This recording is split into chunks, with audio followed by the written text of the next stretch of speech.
Assalamualaikum warahmatullahi wabarakatuh. Izin memperkenalkan diri, nama saya Ahmad Paujan dengan nomor pokok mahasiswa 10 12 01 97. Saya dari kelas S1. Di sini saya akan mempresentasikan materi melalui video untuk memenuhi tugas UAS mata kuliah Pendidikan Agama dengan dosen pengampu Bapak Maman Suryaman SE.MM. Tanpa berlama-lama, di sini saya akan mempresentasikan dengan judul Al-Quran sebagai pedoman hidup. Langsung saja. Nah, di sini ada tabel of kontennya. Yang pertama ada pengertian Al-Quran, yang kedua tujuan dan fungsi Al-Quran, yang ketiga ada Al-Quran sebagai pedoman hidup, yang keempat ada peranan Al-Quran dalam aspek ekonomi sosial dan pendidikan. Yang pertama ada pengertian Al-Quran. Al-Quran berasal dari bahasa Arab, dari kata qara'a yaqra'u Qur'anan, yang memiliki arti membaca bacaan atau lafal tertentu. Secara istilah, Al-Quran adalah wahyu Allah Subhanahu wa taala yang diturunkan kepada Nabi Muhammad SAW secara berangsur-angsur melalui malaikat Jibril. Al-Quran juga diturunkan secara berangsur-angsur di kota besar Mekah dan Madinah sejak tahun 610 Masehi hingga 632 Masehi. Al-Quran merupakan kitab suci umat Islam yang berisi firman Allah SWT yang diturunkan kepada Nabi Muhammad SAW dengan perantara malaikat Jibril yang tertulis di dalam mashaf-mashaf yang diriwayatkan dengan jalan mutawatir dan yang membacanya dipandang beribadah. Umat Islam percaya bahwa Al-Quran merupakan puncak dan penutup wahyu Allah SWT yang diperuntukkan bagi manusia dan bagaimana dari rukun iman yang disampaikan kepada Nabi Muhammad SAW melalui perantaranya malaikat Jibril. Tujuan diturunkan Al-Quran adalah untuk menjadikan pedoman manusia dalam menata kehidupan agar memperoleh kebahagiaan dunia dan akhirat.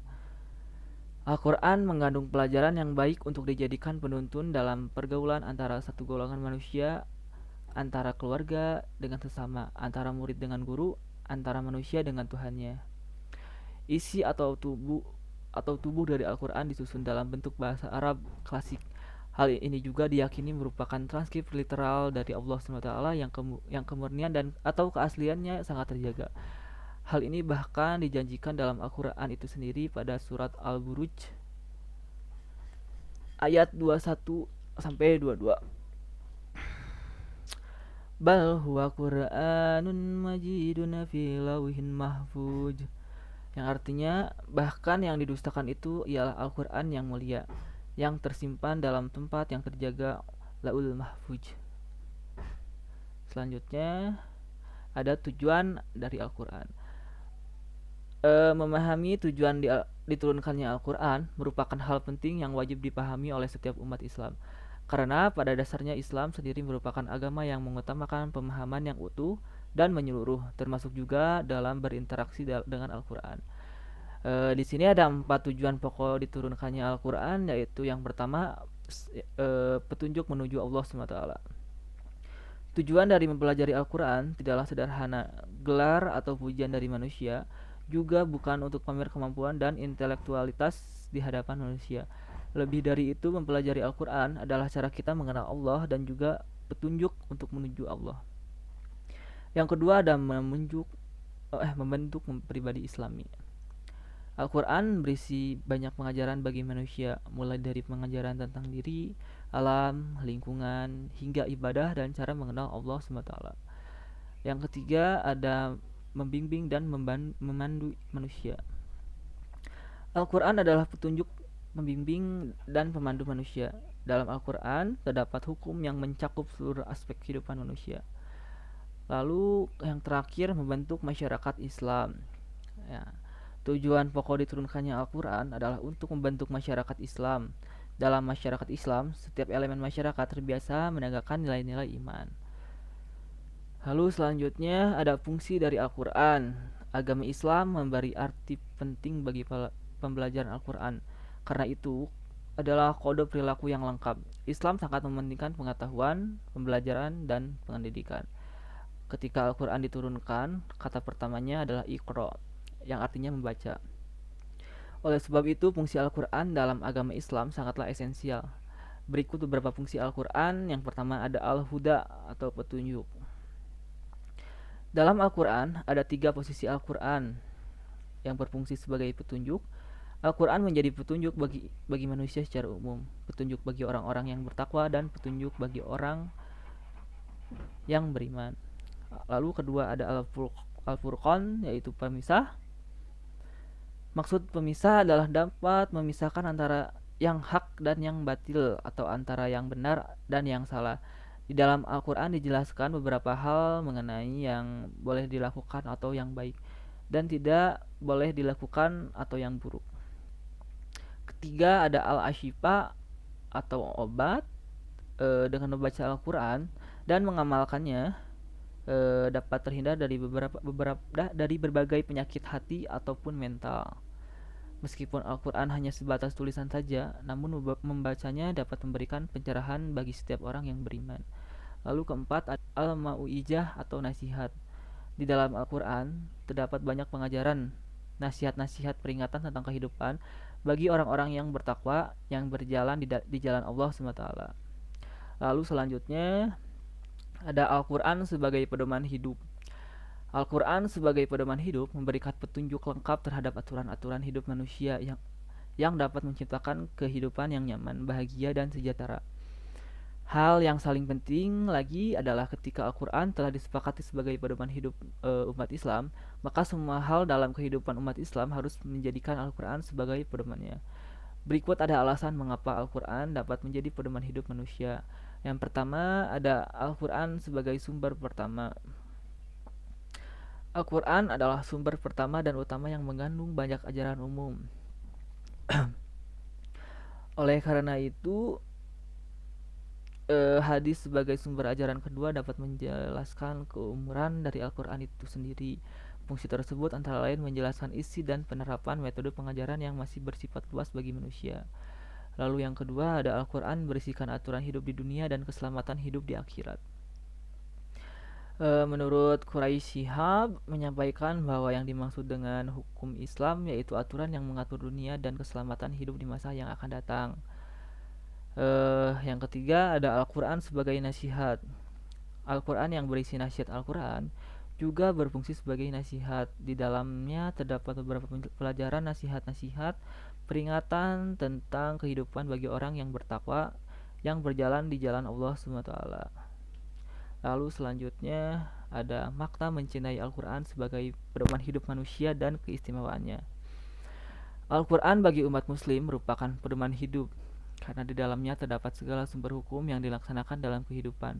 Ajaran yang terkandung dalam Al-Quran akan membimbing manusia ke jalan yang benar dan tidak tersesat, sehingga manusia memiliki kepercayaan dan akidah yang benar dan lurus, peraturan dan hukum yang baik, serta akhlak mulia dan terpuji dalam mencapai kebahagiaan di dunia maupun di akhirat.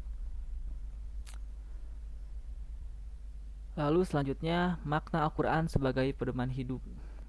Setelah memahami Al-Quran sebagai pedoman hidup manusia dan ajarannya diterapkan dalam kehidupan sehari-hari, maka akan membentuk pribadi mulia dan bisa melakukan hal-hal berikut ini. Yang pertama itu ada berlaku adil. Al-Quran mengatur dan mengajarkan bagaimana bersikap adil dalam berbagai aspek kehidupan. Dengan bersikap adil, manusia akan menjadikan orang-orang menjadi bertakwa. Yang kedua ada pribadi yang bersyukur. Orang yang berpedoman pada Al-Quran dalam mencari rezekinya akan selalu mempertimbangkan penilaian. Misalnya, akan mencari rezeki dengan halal, mengeluarkan hak orang lain dalam harta, tidak berlebihan maupun untuk selalu mengingatkan dalam setiap kesempatan, karena dengan bersikap syukur dia akan mampu menggunakan tenaga, pikiran dan hartanya untuk Allah SWT. Yang ketiga ada menjadikan pribadi yang takwa. Dengan berpegang teguh kepada Al-Quran dan hadis, ia akan selalu berhati-hati dan berbuat.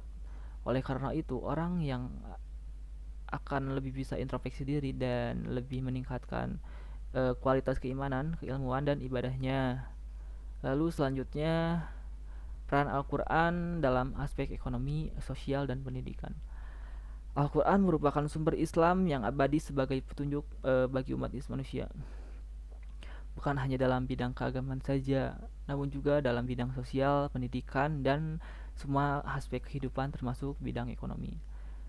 Yang pertama ada Al-Quran sebagai aspek kehidupan. Ekonomi Islam memposisikan Al-Quran dan As-Sunnah sebagai dasar hukum, tentu memiliki rambu-rambu akan halal atau dan haram. Di antaranya melarang transaksi riba atau bunga, maisir atau judi, tadlis atau penipuan, ihtikar atau menimbun, gishi atau menutupi cacat, gaben atau harga menipu, dan garar atau spekulasi. Menekankan aspek keadilan, efisiensi, kesejahteraan sosial yang didukung oleh aspek zakat, infak, sedekah, dan amal soleh lainnya. Eh, yang kedua ada Al-Quran dalam aspek sosial. Sejak dahulu manusia mewujudkan kehidupan masyarakat melalui berbagai teori sosial. Masyarakat atau sosial menuntut Islam adalah satu pergabungan manusia yang diwujudkan melalui ikatan undang-undang Rabbani bagi mencapai tujuan kehidupan kemasyarakatan yang harmoni dan aman damai. Peran Al-Quran dalam membentuk kehidupan bermasyarakat ialah pertama, melarang umatnya menjalani diri sendiri, keluarga, dan sesama makhluk Allah. Islam mengingatkan bahwa kemakmuran dan kejayaan suatu kaum adalah berdasarkan sikap kaum itu sendiri, baik kelakuan kaumnya, maka baiklah kehidupan dan sosial mereka, seperti yang tercantum dalam surah Ar-Ra'd ayat 11. Eh, Bismillahirrahmanirrahim. Lahu mu'aqibatun min bayni yadayhi wa min khalfihi ya'badunahu min amrillah. Innallaha la yughayyiru ma biqaumin hatta yughayyiru ma bi anfusihim. Wa iza aradallahu biqaumin syu'an falam aradallahu wa ma lahum min dunihi miwal. Yang artinya bagi manusia ada malaikat-malaikat yang selalu mengikutinya bergiliran di muka dan di belakangnya. Mereka menjaga atas perintah Allah Subhanahu wa taala. Sesungguhnya Allah tidak merubah keadaan suatu kaum sehingga mereka mengubah keadaan yang ada pada diri mereka sendiri. Dan apabila Allah menghendaki keburukan terhadap suatu kaum, maka tak ada yang dapat menolaknya, dan sekali-kali tak ada pelindung bagi mereka selain Allah. Lalu selanjutnya menentukan garis panduan untuk bekerja sama antara satu sama lain untuk melaksanakan kebajikan dan tidak bekerja sama untuk berbuat dosa, seperti surah dalam Al-Maidah ayat 2. Bismillahirrahmanirrahim. Wa ta'awanu 'alal birri wa taqwa wa la ta'awanu 'ala ismi wal udwan. Yang artinya dan tolong menolonglah kamu dalam mengajarkan kebajikan dan takwa, dan janganlah tolong menolong dalam berbuat dosa dan pelanggaran. Lalu ketiga ada peran Al-Quran dalam aspek pendidikan. Dalam agama Islam, pendidikan merupakan salah satu ajaran Islam yang terpadu dari Al-Quran dan hadis. Dari dua sumber tersebut, para ilmuwan membagi menjadi dua bagian, yaitu akidah dan syariah. Akidah merupakan ajaran yang berkaitan dengan keimanan, sedangkan syariah merupakan ajaran yang berkaitan dengan amalan yang nyata. Berikut merupakan ayat Al-Quran yang membahas mengenai pendidikan. Firman Allah SWT dalam surah Al-Baqarah ayat 31. Bismillahirrahmanirrahim. Wa alama adamal aishma'a kullaha summa aradahum alal malaikati faqala ambiuni bi ashma'i haula in kuntum shadiqin. Yang artinya, dan dia ajarkan kepada Adam nama-nama atau benda semuanya, kemudian dia perlihatkan kepada para malaikat seraya berfirman, sebutkan kepadaku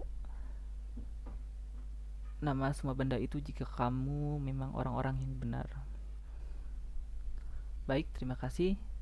Sekian pemaparan video materi yang saya sampaikan. Mohon maaf apabila ada kesalahan dalam pembacaan ataupun tutur kata. Sekian, wassalamualaikum warahmatullahi wabarakatuh.